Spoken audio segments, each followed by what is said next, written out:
आजच्या मननासाठी आपण दोन वचन वाचूया. नेहम्याचं पुस्तक याचा 4था अध्याय 20वा वचन. तर रणशिंगाचा शब्द जेथे ऐकू येईल तेथे तुम्ही आमच्याकडे एकत्र व्हा. आपला देव आपल्यातर्फे लढेल. आणि नवीन करारामधून अजून एक वचन वाचूया आपण. नव्या करारामधून पौलाचे करिंथकरास दुसरे पत्र आणि याचा 12वा अध्याय आणि वचन 10 वाचूया आपण. वचन 10. ख्रिस्तासाठी दुर्बलता, अपमान, अडचणी, पाठलाग, संकटे यात मला संतोष आहे. कारण जेव्हा मी अशक्त तेव्हाच मी सशक्त आहे. हे वचन देवाच्या हाती सोपवून द्या. थोर देवा, या वचनात दिलंच धन्यवाद देतो. आमचे शब्द तुझे असावेत. आम्हाला ऐकणाऱ्या आम्हा सर्वांची आत्मिक वाढ होऊ दे आणि असल्या दयेनं कृपेनं कर. सर्व काही तुझ्या हाती सोपवतो. प्रभू येशूच्या नावाने म्हटले म्हणतोय बापा, आमीन. जे आपण वचन वाचलेलं आहे या वचनामध्ये पहिलं जे वचन वाचलं नेहमीच्या पुस्तकात 4था अध्याय 20वा वचन. शेवटी काय म्हटलंय वचनाच्या? आपला देव आपल्यातर्फे लढेल. आणि करिंथकराच्या पत्रातून सुद्धा वाचलं आणि दुसरे करिंथ आणि वचन 12 आणि वचन 10 यामध्ये सुद्धा काय म्हटलेलं आहे? ख्रिस्तासाठी दुर्बलता, अपमान, अडचणी, पाठलाग, संकट ह्यात काय संतोष आहे म्हटलेला आहे. आणि मी अशक्त तेव्हाच मी सशक्त आहे. हे अशासाठी आहे की आजची परिस्थिती जर पाहिली भारत देशाची म्हणा किंवा भारताच्या बाहेर जगामध्ये, आज आपला ख्रिस्त विरोधक चारी बाजूनं उठलेला आहे असं आपल्याला दिसत आहे. आणि विश्वासणाऱ्यांना, मंडळांना, सेवकांना, सुवार्तिकांना विविध थरातून काय होत आहे? त्रास होत आहे. आणि थोडक्यात काय झालेलं आहे की एक जगिक भय निर्माण झालेला आहे. अफगाणिस्तानमध्ये सुद्धा काही सुवार्तिकांना फाशी शिक्षेत ठोठावण्यात आलेले आहे. अशी भयंकर स्थिती दररोज वाढत जात आहे. आणि अशा स्थितीमध्ये जगिक भय निर्माण झाले. जरी जगिक भय निर्माण झालं असलं तरी आपल्याला आपलं देवाचं कार्य चालू ठेवायचंय आणि आपल्याला 4 गोष्टी महत्वाच्या करायच्या आहेत. या वचनातून वाचलं. पहिली गोष्ट आहे आत्मिक जीवन टिकवून ठेवणे. पहिली गोष्ट आहे आत्मिक जीवन काय करणे? टिकवून ठेवणे. दुसरी गोष्ट आहे देवाने दिलेले कार्य करणे. देवानं दिलेले कार्य करणे, त्याच्या राज्याची उभारणी करणे ही तिसरी गोष्ट आहे. आणि चौथी गोष्ट आहे संजीवनाचं जीवन जगणे. भावाने या गोष्टी परत रिपीट करत नाही वेळेअभावी, तर या गोष्टी आपण लक्षात ठेवूया. आणि या गोष्टी आता आपल्याला सर्वांना थांबवून ठेवायचं नाही.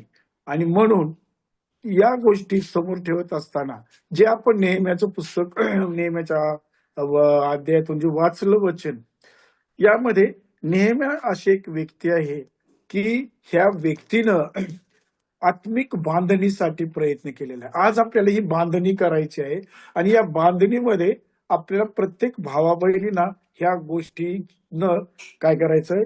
उभं राहायचंय. नेहम्याचं थोडक्यात आपण पार्श्वभूमी पाहूया की नेहमीचा अर्थच असा आहे की देवाचे सांत्वन करतो. नेहमीच्या याचा अर्थ सांत्वन करतो. पहा काय झालं होतं याची पार्श्वभूमी पाहत असताना की यरुशलेमेचं मंदिर बांधून 70 वर्ष झाले होते. परंतु या यरुशलेमेचा नबुकदनेस्सर राजानं 150 वर्षापूर्वीच बाजूला जो तट होता हा काही केलेला होता, पाडला होता. आणि ते मंदिर तट नसलेलं असं मंदिर होतं. आणि काय झालेलं होतं की तिथं राहण्यास कोण पाहत नव्हतं आणि सगळं तिथलं जनजीवन विस्कळीत झालं होतं. काही येऊन इकडे गेले, काही तिकडे झालं, असं तो झालेला होता. आणि काय झालं की ते बांधण्यासाठी कोण उभं येत नव्हतं. तट किंवा कोट म्हणतो ना, ते बांधण्यासाठी कोण येत नव्हतं. आणि हे तर खरं आपल्या देवाचा अपमान होता.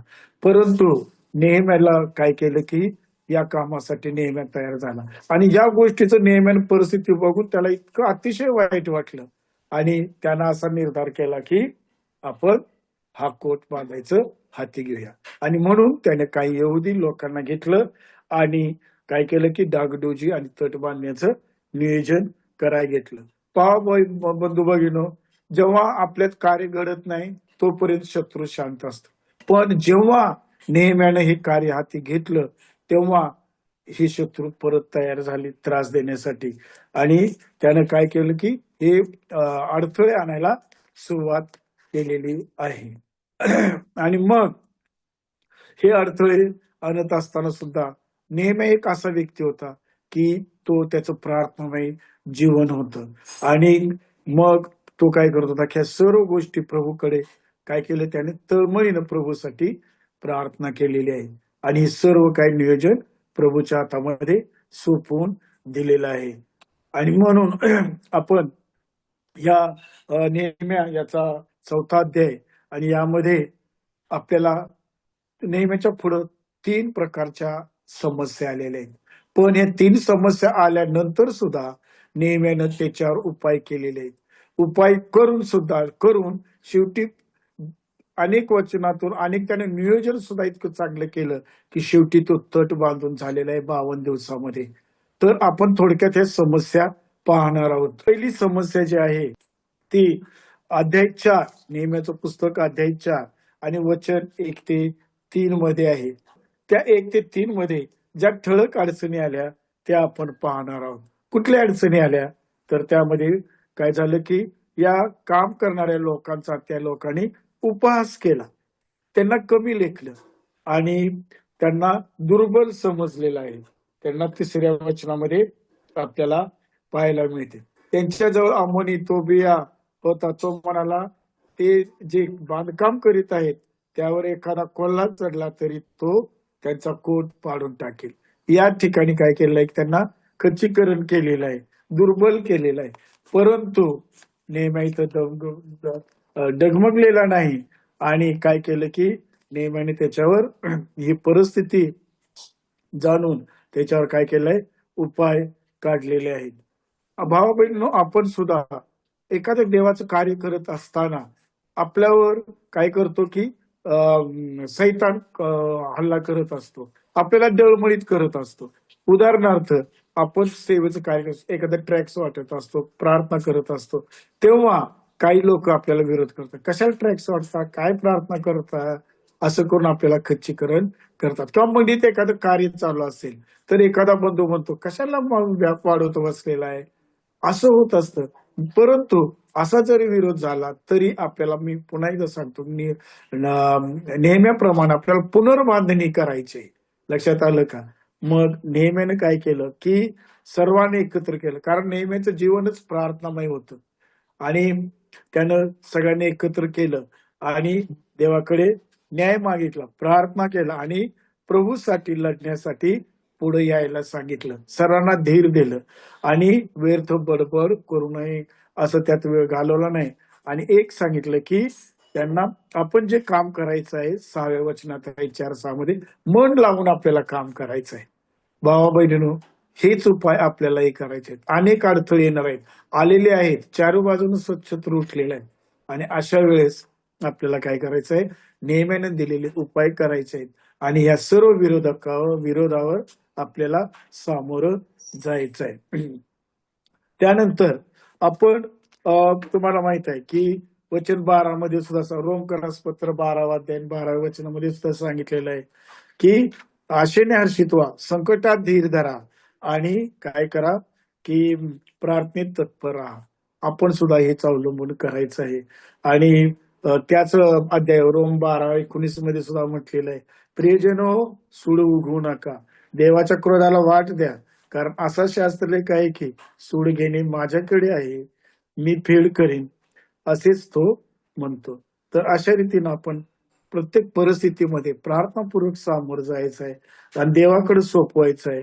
देव काय करतो, आपल्याला सहाय्य करतो. आणि तसंच या पहिल्या समस्येमध्ये काय म्हटलेलं आहे, दुसऱ्या वचनामध्ये म्हटले, तो आपले बांधव शमरोनाचे सैन्य यांच्या समोर म्हणाला, हे दुर्बळ यहुदी काय करणार आहे? ते तत्वबंदी करणार काय? ते यज्ञ करणार काय? ते एका दिवसात सर्व काम करणार काय? आणि आज खाचल्या पाषाण मातीच्या ढिगाऱ्यातून निवडून घेतलेले, म्हणजे मागच्या ढिगाऱ्यातून निवडून घेऊन ते पुन्हा कामास लागण्याजोगे करतील काय? म्हणजे काय म्हटलेलं आहे इथं, की किती हिणवलेलं आहे की मातीच्या ढिगाऱ्यातून. परंतु भावा बहिणी तसं नाही. ते जरी आपल्याला जे आपण त्या मातीच्या ढिगाऱ्यातील दगड जरी असलो तरी विश्वासणारा जो असतो तो विश्वासणारा काय असतो, की जिवंत दगड असतो.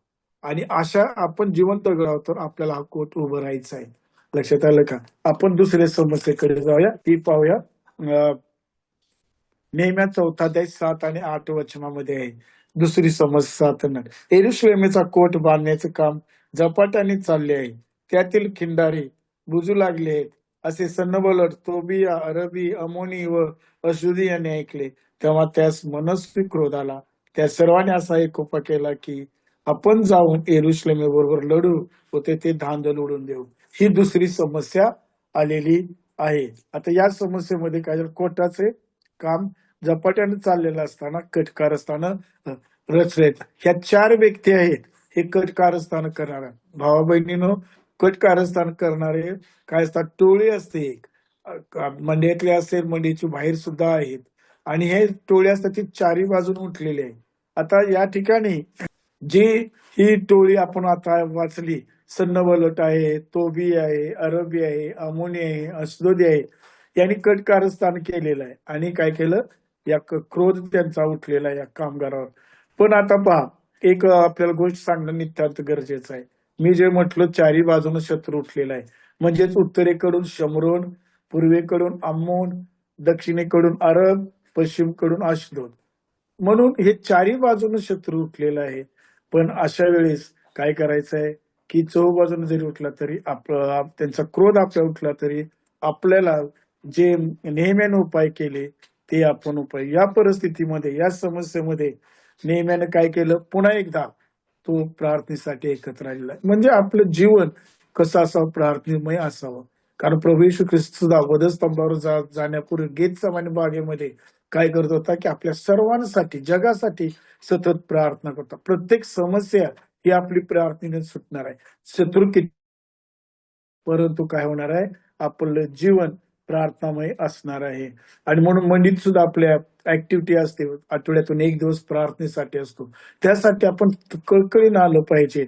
देव सर्व काय करतो, तर समस्या सोडवतो. आणि मग दुसरी योजना काय केली, या टोळीनं तट पाडू नये म्हणून त्यावर नेहम्यानं कामगार नेमले तट संरक्षण करण्यासाठी.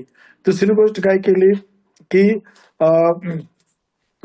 सर्वांना सपोर्ट केलेला आहे, लक्ष द्यायला लावलेलं आहे, कोण काय शत्रू येतो का काय. म्हणजे आज सुद्धा आपण या परिस्थितीमध्ये विरोधकांच्या सर्व कार्यावर आपण लक्ष देऊन राहिलं पाहिजे, प्रार्थनामय असलं पाहिजे.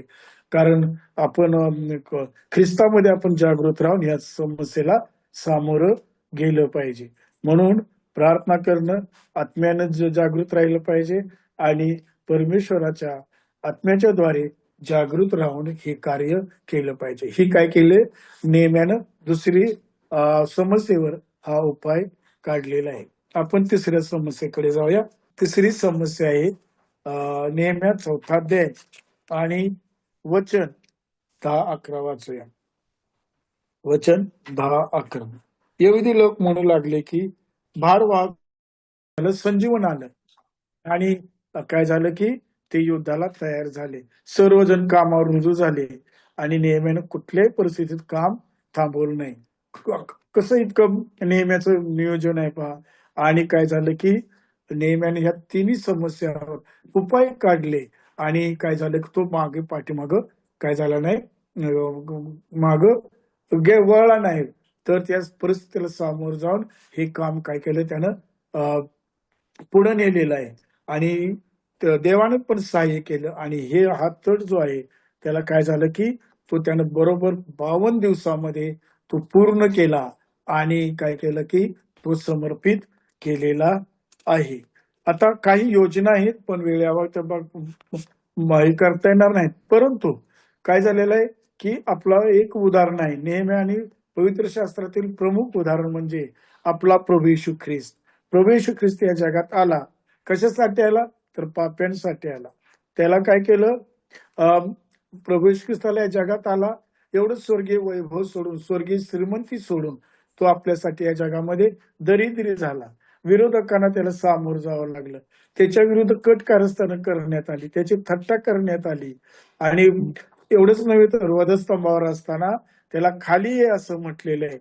पण काय झालं की प्रभू येशू ख्रिस्तानं या परिस्थितीला तो सामोरं गेला आणि काय केली, त्या वधस्तंभावर विजय मिळवलेला आहे, सैतानावर विजय मिळवलेला आहे आणि काय केलं की आपल्या सर्वांना ख्रिस्तातलं विजयी जीवन दिलेलं आहे. अगदी ह्याच परिस्थितीमध्ये नेहम्यानं सुद्धा परिस्थितीला सामोरं गेला, त्यावर त्याला विजय मिळवला आणि तो तट पूर्ण केलेला आहे. हा तट म्हणजेच कोणी दुसरं तिसरं नसून तो आपला प्रभू येशू ख्रिस्त आहे. या तटामधले आपण धोंडे विश्वासणारे म्हणजे जीवन धोंडे आहोत. त्यात आपण रचलेले आहोत. आता आपल्याला कुठलं भय नाही, भीती नाही, चिंता नाही. तर आपण त्या संरक्षणामध्ये सर्व काय आहे? विश्वासणारे आहोत. त्यामुळं सध्याची परिस्थिती कुठलीही येऊ दे, काय केलं पाहिजे? आपण त्याला या पद्धतीने सामोरं जायचं आहे. म्हणून काही गोष्टी आपण लक्षात ठेवूया.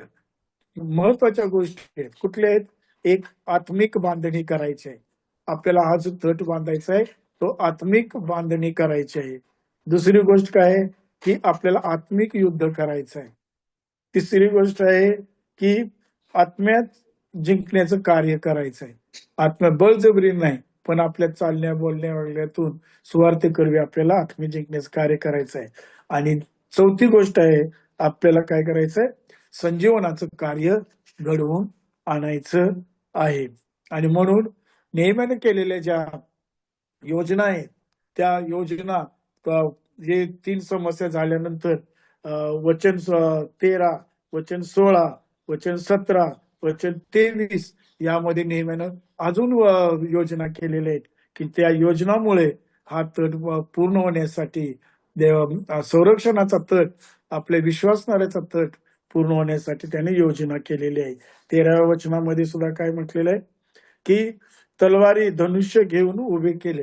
पण आपल्याला आता सध्या ते अस्त्र नाहीत आपल्याकडे, पण आपल्याला आत्मीय वचन आहे, आपल्याला ढाल आहे, आपले हे जे आध्यात्मिक जे शस्त्र आहेत ते आपण धारण करायचे आहेत आणि त्याला सामोरे जायचं आहे. 16व्या वचनामध्ये सुद्धा काय म्हटलंय की काही लोक काम करत असताना त्याच्या मागे उभे संरक्षण देत होते. आज आपल्याला अनेक भाऊ बहीण सुवार्थेचं विविध काम करत असताना आपण जाऊ त्यांच्या पाठीमागे उभं राहिलं पाहिजे, त्यांच्यासाठी प्रार्थना केलं पाहिजे. जे जे आपल्याला त्यांच्यासाठी करता येईल ते केलं पाहिजे, कारण त्यांना आपण सपोर्ट केल्याशिवाय पुढचं कार्य होणार नाही.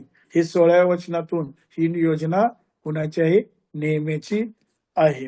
आणि त्यानंतर 17व्या वचनामध्ये सुद्धा काय सांगितलेलं आहे की कोट्याचं काम करणारे एका हाताने शस्त्र पकडतो, दुसऱ्या हाताने काम करीत, म्हणजे दोन्ही हाताने काम करत आहेत.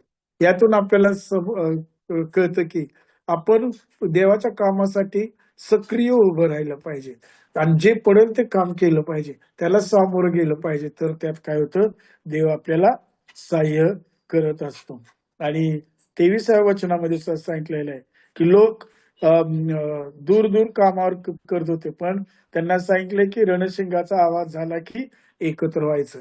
आज प्रभूच्या हाकेला आपल्याला कुठल्याही समस्येला आपल्याला त्याची हाक येईल तेव्हा काय करायचं आहे? सामोरं जायचं आहे आणि एकत्र येऊन ऐक्यामध्ये आपण राहायचं आहे. ऐक्यानं काय होत असतं की ही पुनर्बांधणी होत असते, संजीवन येत असतं आणि ते आपल्याला काय करायचं आहे? घडवून आणायचं आहे. आजच्या परिस्थितीमध्ये आपल्याला हे सगळं, या योजना, नेहमीने दिलेल्या योजना आपल्याला करायच्या आहेत आणि आत्मिक बांधणी करून एक संजीवनाचं जीवन जगायचं आहे. किती कारस्थानं होऊ देत जगामध्ये, प्रभू येशू ख्रिस्त जोपर्यंत येत नाही तोपर्यंत, तो येईपर्यंत आपल्याला काय करायचंय? ही बांधणी करायची आहे आणि संजीवनाचं जीवन जगायचं आहे.